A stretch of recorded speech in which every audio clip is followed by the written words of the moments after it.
Light FM. Pat Benatar there. Morning Dave here. Grateful for you being here with me. 21 years now going strong. I'm proud to be here with you, and I thank you. It's 8:42 now, 18 before 9. Advisory services offered through Second Half Financial Partners, LLC, an SEC-registered investment advisor. The opinions voiced and information provided in this material are for general informational purposes only and are not intended to provide specific advice or recommendations for any individual. To determine which investments are appropriate for you, please consult with a financial advisor. Second Half Financial Partners, LLC does not provide tax or legal advice. Please consult your tax or legal advisor regarding your particular situation. And it's time to check in and find out what's going on Wall Street this morning with my friend Philip Statler from Statler Financial Services in downtown Sebring, the home of Shred Day tomorrow morning. Philip, good morning. Are you all pumped up to help people with boxes and the like? Hey man, I'm trying. I'm trying to just get organized and make sure I get everything where it needs to be tomorrow. It's always fun down there. I got the light duty, show up with a microphone and yammer for 4 hours, but I'm looking forward to it. Down across the street from First Baptist Church off Mango in downtown Sebring, easy to get to. Bring your important papers along. If they aren't needed at home, they ought to be shredded up, and that's what we do for free once a year at this time. And we're starting out early tomorrow for folks that are used to doing 10 a.m., aren't they? Yes, sir. We're trying to beat some heat, get out a little earlier. And we found last year and the last couple of years, that last hour seemed to drag on. Not many people showed up. So we said, well, let's move it up an hour because we always get people there early. So we're going to do it at 9 o'clock and we'll go until 1 o'clock. So that will be our time frame tomorrow. Sounds like a plan.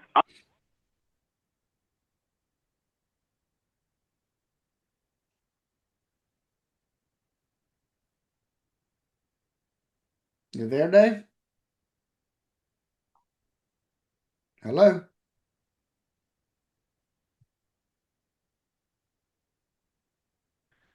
Hello, hello. Oh, wait a minute there here. You go. There you are. What'd you do? Push a button? I think I just made a button push. I don't know what happened. I swear I didn't touch the console any, but I disappeared on it. Dow was up 144 yesterday. S&P was up 39, and the Nasdaq was up 201. And all that in the face of President Trump getting into another snit about Canada buying television ads, quoting President Reagan as being opposed to tariffs. Evidently, we had some decent news overall yesterday on the earnings front that made things improve. Then we come up to this morning, and we actually get some government data to start the morning out. The Consumer Price Index got issued. Couldn't have anything to do with the Social Security COLA, could it? Well, we got to make that calculation. We got to make it pretty soon so that they can make the adjustments across, the hundreds of millions of people that get Social Security. Add that to the fact that every government official that gets elected to office, first of all, has to go through a lobotomy that removes all semblance of courage as far as senior citizens are concerned, and they aren't going to screw with our cost of living increase. Mm-hmm. Official top-line CPI report from last month, annualized 3%, core 3.1%. Now, it's not good because it's up from 2.9% last month, but they, I gather, expected more than that on the top line CPI, huh? Well, on both, Dave, you misquoted there. Sorry, but both the core and the top line were 3%. I had 3.1 on my first release. Okay. No, 3.1 was what was expected from both of them. And when we look at the top line, Dave, I didn't realize this. I was just not looking at it. It's actually an increase from the last month. The last month it was 2.9. Right. That's what I said. It was up from last month from 2.9. Yep. So we have a slight increase on inflation, but still underachieving by a little bit what the economists wanted. And I gather that's kind of making the interest rate watching mavens happy this morning, isn't it? I'm sure it is, Dave, because that's going to add one more, little thumbtack to their, hey, let's lower interest rates. But the other thing the Fed has, I was reading an article this morning that, we are having some issues when it comes to liquidity. And so the Federal Reserve, it looks like, is starting to back off on their quantitative tightening. Ooh. They are going to not be, looks like to me from this article I read anyway, that they're going to stop reducing their balance sheet because they're putting some pressure on banks that the what do they, listen, I'm trying to think what they call it. The bank reserves Hmm. last week fell below $3 trillion, and that's not what they want to see. So they're going to basically halt the quantitative tightening, um, at least for right now. And actually, when you think about it, even on a macro sense, without looking at a specific industry getting into some difficulties, that probably makes some sense. Last month, we were both saying, okay, we don't want to communicate a 0.5% rate decrease as far as the reference interest rate is concerned, because that sends a message that we're in deep doo-doo and we aren't necessarily there, but we do need a little boost. So they slacked off a little on the tightening and started to loosen up the balance sheet. Now we're looking at virtually a slam dunk of another quarter point interest rate cut this month, quite possibly another one before the end of the year. And we have a possibility of getting a little bit loose looking at persistent 3% inflation figures. Yeah, so I mean, I think that's going to, hold off on them. They're going to hold off on reducing their balance sheet anymore, Mm-hmm. which had ballooned significantly during COVID. Yeah. So yeah, so that's one more thing that'll quit taking some money out of the money supply and will help as well as lowering interest rates. Absolutely. It's hitting that sweet spot. And those are the only two levers they really have as far as money supply, the reference interest rate and the amount they retain on their balance sheet. And you don't really want to put the pedal to the metal on both of them because they've got that twofold job. Number one, support the jobs market, and number two, try to keep inflation under control. I still think we'll see 2% when Santa Claus does the tango with the Easter Bunny. But if we could just hold it at 3% or a little under, I think I'll probably be happy with that. And I'm starting to think the Fed might have thrown in the towel on their 2% dreams as well. Other stuff going on this morning. T-Mobile lifted their annual forecast. We've been talking about how subscriber losses on postpaids for the other big cellular companies have been giving them fits. T-Mobile actually said they're going to gain some more subscribers. That TV campaign they're running is evidently doing some damage, isn't it? I guess so. I mean, that's one of those things that subscribers are important.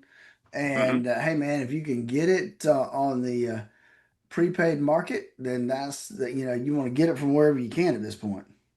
Absolutely. The only big, really headline news item from yesterday that made the hourly news was the story about President Trump in Canada. Canada's been running a bunch of TV ads across the northern tier of states with a quote from President Reagan talking about how he didn't like tariffs. Well, okay, Ronald Reagan was a free trader, so that makes sense.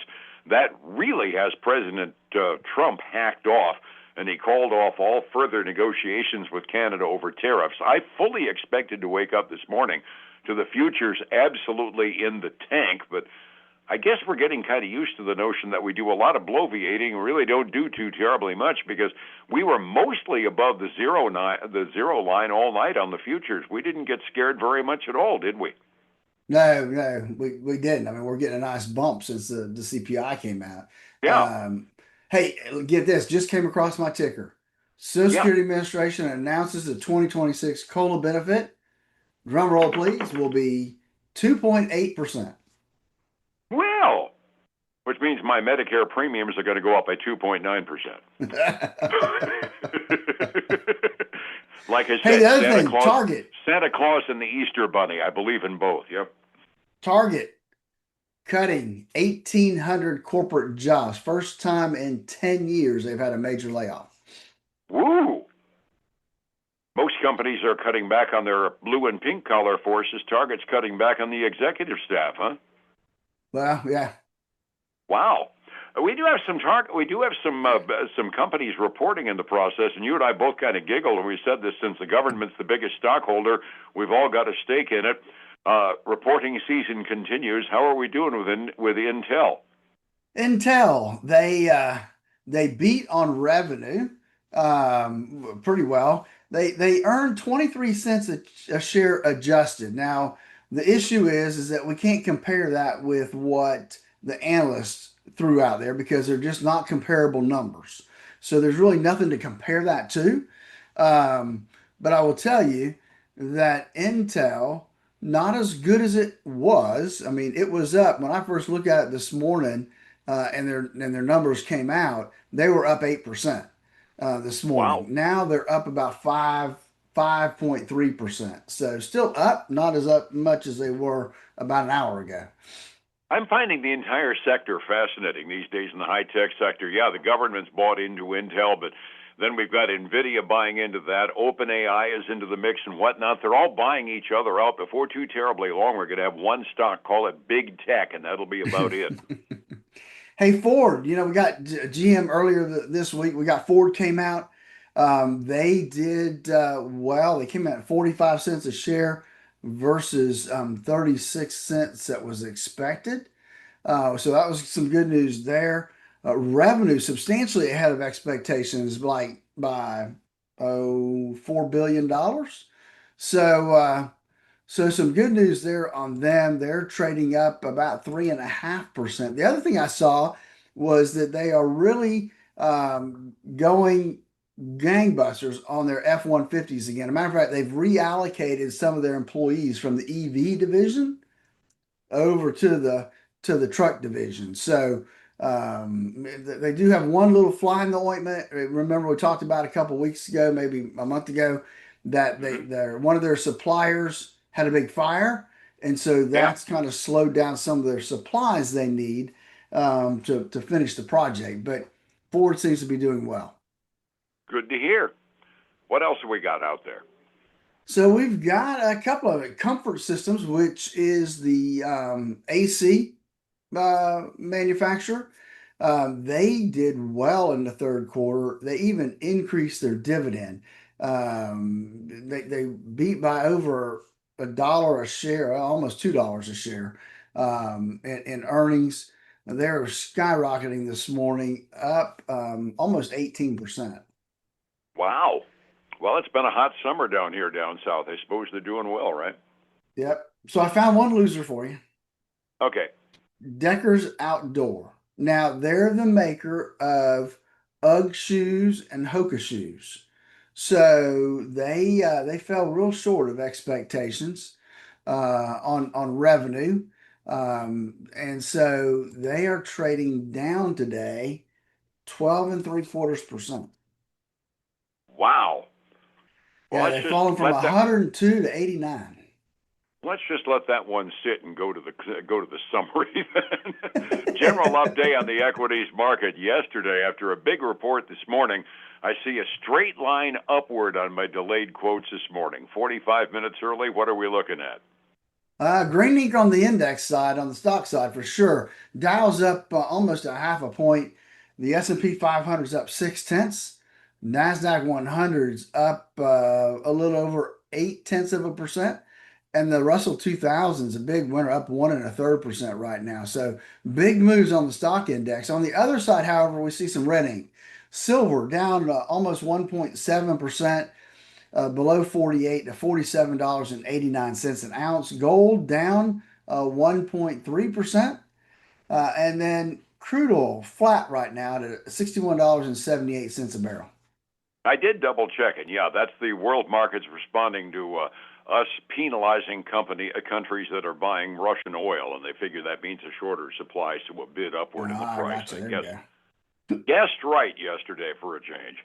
Overseas market, Asian Rim, generally green overnight. I don't have any red ink except Australia had an off day. Other than that, the mainland Chinese markets were up about 0.75%. If I go over to Europe, there, I've got tab problems too sometimes. Kind of a flat day. One of the major European average indexes is dead flat. The other one's off by about 0.2%. Mixed bag across the continent this morning. Somebody wants to get some action on their retirement plan they can actually count on happening. That takes an expert pair of eyes. How do I find you to retain your eyes, sir? Then give us a call at 863-382-0037 to schedule a core retirement analysis. That's a half hour, you and I on the phone, making sure you're on the right path to the retirement you dreamed of.